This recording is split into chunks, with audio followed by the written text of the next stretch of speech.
Gita, Bhagwad Gita, the soul song, brings you back to the one.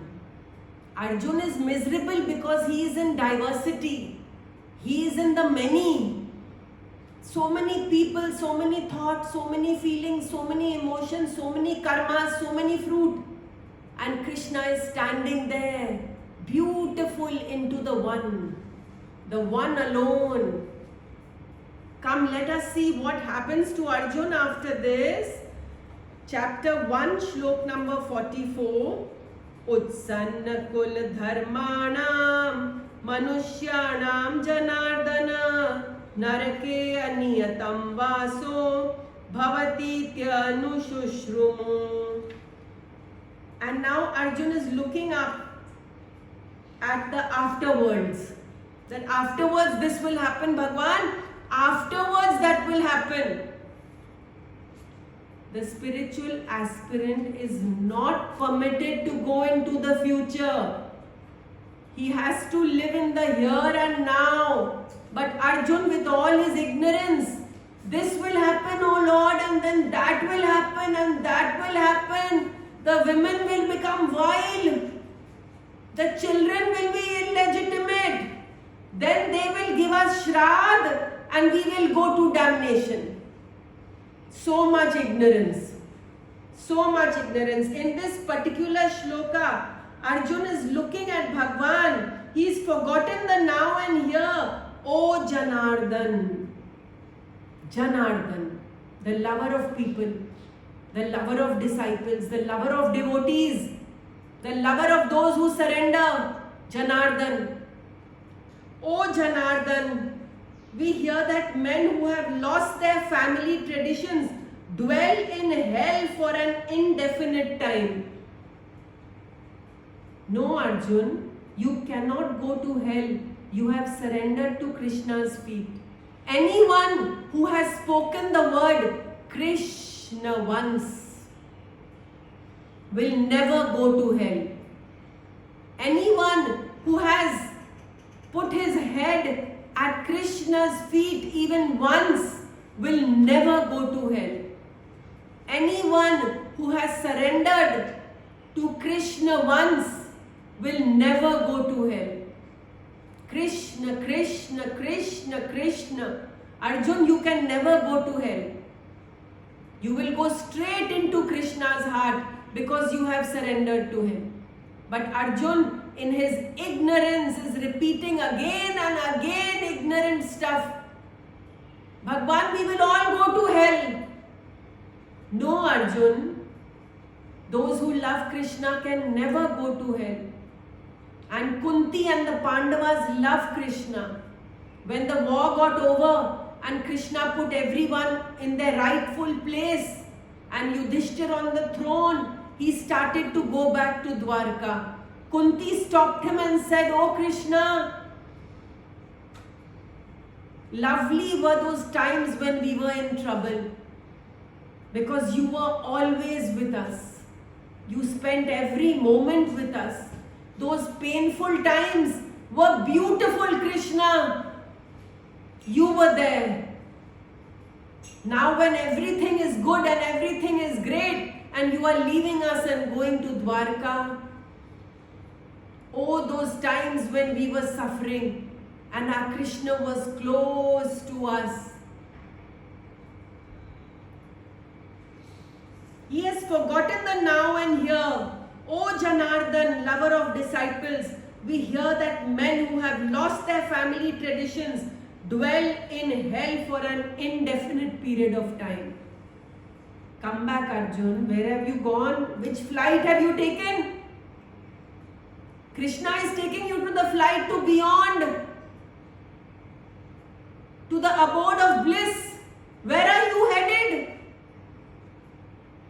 In the future? That too all illusion. All illusion. And then in the next shlok, shlok number 45. Aho bat mahat papam kartum vyavasita vayam yadrajya sukhalobhena hantum swajanamudyate.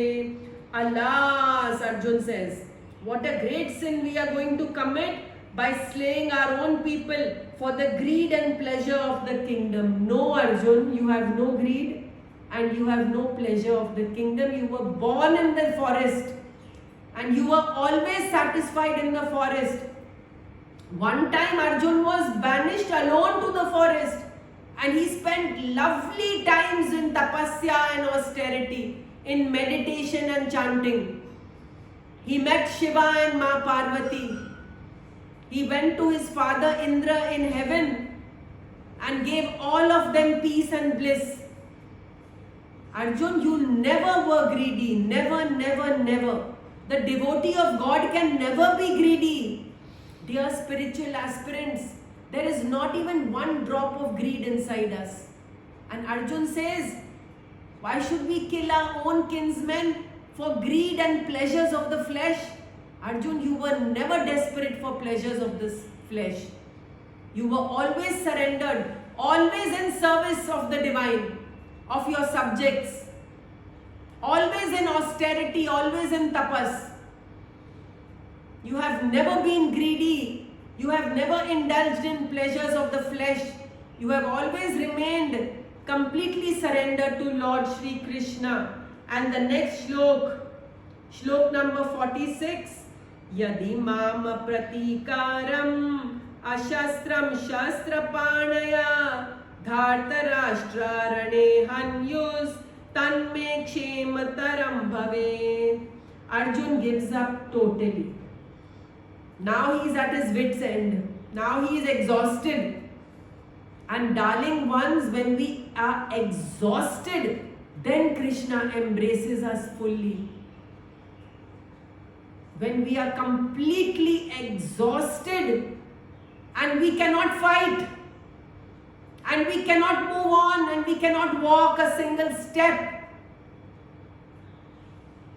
There is this lovely story that one fellow devotee reached the end of his life and he looks back at his life journey and sees always two pairs of footsteps. Two pairs of footsteps. And he tells God, wow God, always you have been walking with me. Then he looks more carefully at the parts of his life where everything was damp, dismal and bleak. And there's only one footstep. Oh Bhagwan, whenever I was miserable, how come you left me? There is only one pair of footsteps in my dreariest times. Bhagwan said, those are my footsteps, dear. At that time you couldn't walk. I was carrying you in my arms. Here, Arjun gives up totally and says, it would be better if I am slain unarmed and unresisting in battle by the Kauravas, armed with weapons. Now he is submitted completely. He has nothing more to say to Bhagwan. And when he is completely exhausted, completely finished, now Bhagwan will take over completely. When we are at our end, when we can do nothing, we cannot even control our mind, we cannot even control our life, then we surrender completely to Krishna. Oh Krishna, I can do nothing, nothing, nothing, nothing. You are my all. Whatever has to be done, but now you will only do it. Better I get killed, Arjun says, unarmed by the Kauravas. I don't care anymore, Janardhan. I don't care anymore, dear Lord. I don't care for my life. I don't care for all these pleasures. I don't care for anything. I surrender completely to you. Better I get killed unarmed and unresisting in battle by the Kauravas, armed with weapons. Now Arjun has spoken everything. Whatever was in his heart. Dear friends, you are always welcome to speak to Krishna whatever is in your heart. Whatever it may be. It may be the grossest vice. Doesn't matter. He will listen with love. Never mind how impure you are. God loves His disciples. He He listens to their every word, every prayer is answered, every call is heard. So Arjun has spoken and surrendered. I can do nothing. Bhagwan, I surrender. Sanjay is telling all this to Dhritarashtra. And in this last shlok of the Bhagwad Gita chapter 1, shlok number 47, Eva Muktvarjuna Sankhye Rathopastha Upavishat Visrijya Sasharam Chapam Shokha Samvigna Manasa. Having spoken thus, Arjun sank down in the back seat of the chariot. Bhagwan is sitting in the driver's seat.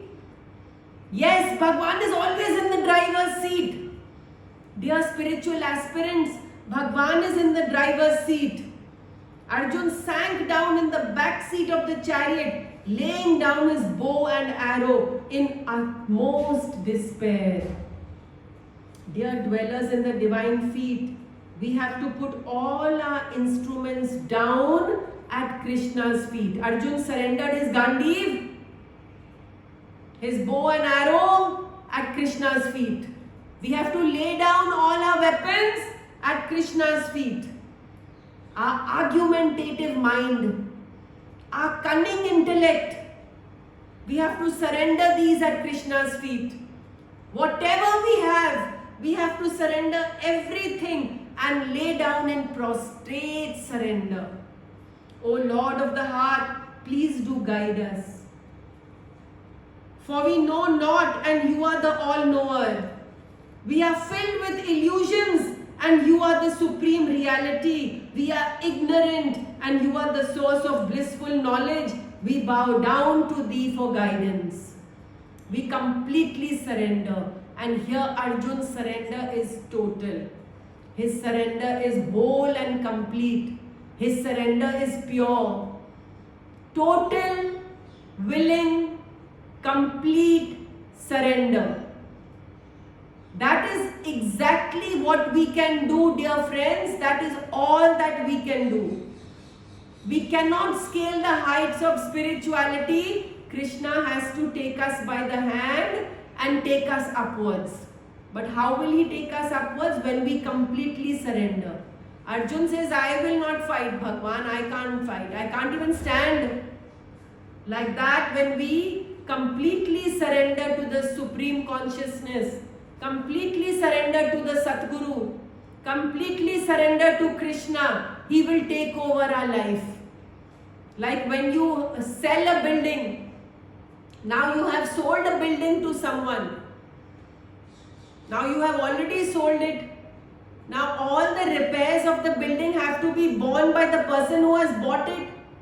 Like that, I have surrendered myself to Lord Shri Krishna. Now whatever repairs have to happen in this body and mind and intellect, Krishna has to do. So Arjun lays down his weapons at Krishna's feet. And he surrenders to Krishna and says, I am at the end. Like this, Bhagwan waits for us to reach our end. And then he completely takes over. Completely takes over. The rest of the Bhagwad Gita is a flight to immortality. This was the first chapter. Thus ends the first chapter where Arjun sank down in his chariot and says, Bhagwan, bas, I've had it. And the rest of the Bhagwad Gita, when Bhagwan takes over, it is a flight into immortality. It is a flight into light. It is a flight into divine love. You and I are heading there. We have Krishna's hand. We have the Sadguru's blessing. We have Sai Baba's grace. We are all heading into the highest spirituality that the Bhagwad Gita is taking us. He takes us there. And that is his promise to us, that I will take you there where all is love, light and bliss. You do not grieve. Now you stop grieving because I have taken over. Raja Janak, King Janak tells his Guru Ashtavakra, Dear Gurudev, I want this knowledge very quickly. When I put my one foot in the stirrup of my horse, and before I put my other foot in the other stirrup of the horse, can you explain to me this knowledge so quickly? The Guru smiled and says, of course, dear king. He puts one foot in one stirrup, and when he takes his foot across, by the time he reaches the other stirrup, the Guru says, your mind, body and wealth is all mine. Dear friends, our mind, body and wealth is all Krishna's. Everything complete, complete, complete surrender.